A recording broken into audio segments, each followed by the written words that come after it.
এবারে পুরীতে গিয়ে আমরা ছিলাম হোটেল সোনালিতে। সোনালি হোটেলটি ব্রিজের একেবারেই অপোজিটে। সন্টা আর ওর দাদু প্রথমে গিয়েই দাঁড়িয়ে পড়েছে সমুদ্র দর্শনে। আর এই হলো হোটেলের বাইরের লুক। এটা কিন্তু হোটেলের সামনের দিকটা।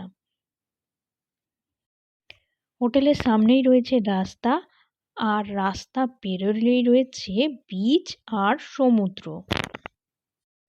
নমস্কার বন্ধুরা, মিষ্টির ঘরকন্যায় সকলকে স্বাগত।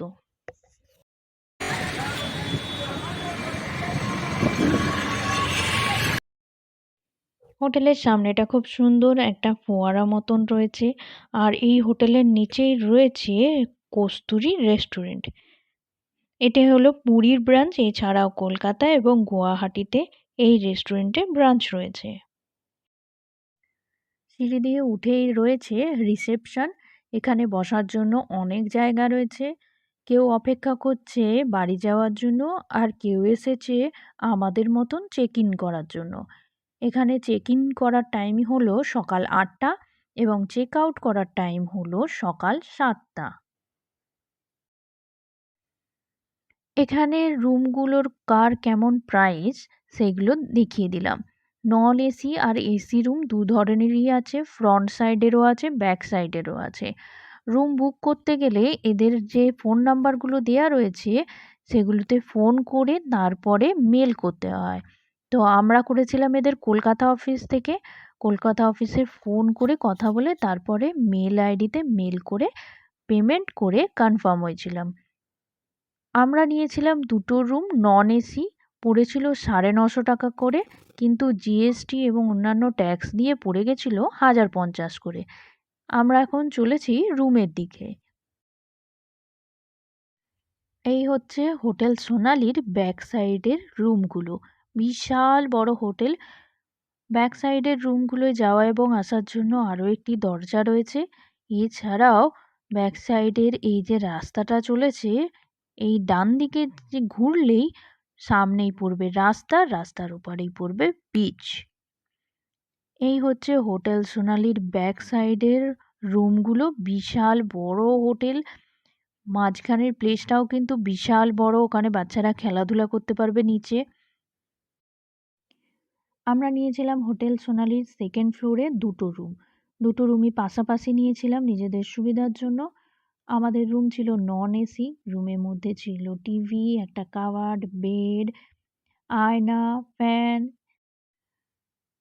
দুটো চেয়ার, একটা টেবিল আর একটা টেলিফোন, কিন্তু টেলিফোন কোনো কাজ করে না। এরপর দেখাবো আমাদের রুমের ব্যালকনির অংশটা। আমাদের রুম আর সন্টার দাদু ঠাকুমার রুম আমরা পাশাপাশি নিয়েছিলাম, সেই জন্য পেয়ে গেছিলাম একটা বিশাল বড় কমন ব্যালকনি। ওইটা হচ্ছে সন্টার দাদু ঠাকুমার রুম। চলে এলাম সন্টার দাদু ঠাকুমার রুমে, আর সন্টা আছাড় খেয়ে একবার পড়ে গেল সামনে। এই রুমেও রয়েছে কাবার্ড, টিভি, দুটো চেয়ার, একটা টেবিল, বেড, ফ্যান, কিন্তু এদেরও টেলিফোন কোনো কাজ করে না। বাথরুম দুটো রুমেরই কিন্তু পরিষ্কার পরিচ্ছন্ন ছিল, বেসিন ছিল, প্রতিদিন এরা ক্লিন করে দিচ্ছিল বাথরুম। আর রুমও কিন্তু প্রতিদিন ক্লিন করে দিচ্ছিল। তবে হ্যাঁ, বাথরুমের জল কিন্তু ভীষণ সল্টি ছিল। এটাই একটু আমাদের অসুবিধা হয়েছিল। মুখ ধোয়ার সময় চোখে মুখে নোনতা জল লাগছিল। আদারওয়াইজ এদের সার্ভিস আমাদের মোটামুটি ভালোই লেগেছে। আমাদের দুটো রুম থেকে বেরিয়েই সামনেই ছিল বিশাল বড় একটি বারান্দার এরিয়া। এটা কমন এরিয়া ছিল, এখানে সমস্ত রুমের লোকজন এসে সময় কাটাতে পারত।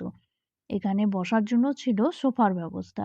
আর এই হলো হোটেলের নিচের অংশটা। বিশাল বড়, এখানে বাচ্চারা কিন্তু বেশ ভালো করে আনন্দ করে খেলাধুলা করতে পারবে।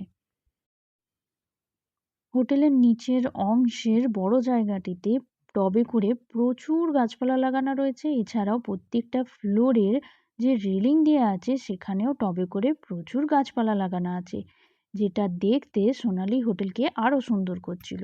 আর সিঁড়ি দিয়ে উঠতেই রয়েছে জগন্নাথদেব, বলরামজি আর সুভদ্রাজির মূর্তি। প্রত্যেকটি ফ্লোরেই হোটেলের সামনের দিকে এইরকম একটি বসার জন্য ব্যালকনি রয়েছে। এটা কমন ব্যালকনি, যে কেউ এসে এখানে চেয়ার নিয়ে বসে সমুদ্র দেখতে দেখতে সময় কাটাতে পারে। আমি আর শনটা একদিন চলে গেছিলাম ওই চেয়ারে বসে ব্যালকনিতে সময় কাটাতে। মা আর মেয়ে মিলে দুজনে কিন্তু কাটিয়ে ফেলেছিলাম বেশ খানিকটা সময় এখানে। হোটেল সোনালির পজিটিভ দিকগুলো হলো একদম বিচের অপোজিটেই budget friendly hotel. Non AC room starting হচ্ছে 950 টাকা থেকে, আর এসি রুম স্টার্টিং হচ্ছে 2050 টাকা থেকে। হোটেলে লিফটের ব্যবস্থা রয়েছে।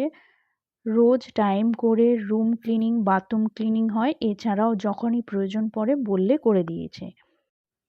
হোটেলের স্টাফদের বিহেভিয়ার খুব ভালো ছিল এবং ওরা ভীষণ হেল্পফুল ছিল। সনটা খাট থেকে পড়ে ঠোঁট কেটে ফেলেছিল, তখন ওরা আমাদের অনেকটাই হেল্প করেছে। নেগেটিভ দিক বলতে এদের নিজস্ব যে রেস্টুরেন্ট রয়েছে ভুরিভোজ, সেই রেস্টুরেন্টের খাবারের কোয়ান্টিটি এবং কোয়ালিটি দুটোই আমাদের ঠিকঠাক লাগেনি। আর বাথরুমের জল ছিল ভীষণ সল্টি, বিশেষ করে বেসিনের যে জলটা পড়ছিল সেটা একটু বেশি সল্টি লেগেছে। এই দুটো দিক বাদ দিয়ে বাকি হোটেল সোনালির সমস্ত কিছু আমাদের বেশ ভালোই লেগেছে।